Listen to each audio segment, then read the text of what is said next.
જય શ્રી કૃષ્ણ. શ્રી રજ્જુભાઈ શત્રાણીની વાર્તાનો ભાગ 19 અને 20 સિદ્ધાંત નવનીત.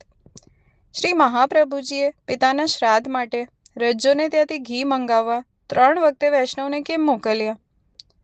પ્રથમ વખતની આજ્ઞા વેદ આજ્ઞા હતી.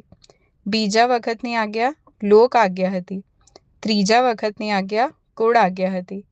ભક્તિમાં વેદ, લોક અને કુળ એ ત્રણેય બાધક છે.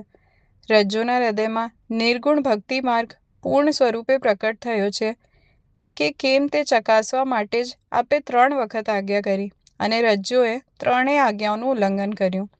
જો રજ્જુ આ 3 આજ્ઞા અથવા 3 પૈકી એક આજ્ઞા પણ સ્વીકાર કરત તો શ્રી મહાપ્રભુજી સાંજે રજ્જુના હાથે સિદ્ધ થયેલી સામગ્રી આરોગત નહીં.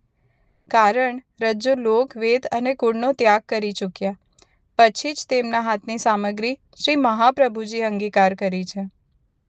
શું શ્રી મહાપ્રભુજીને ઘેર ખરેખર ખૂટ્યું હતું? ના.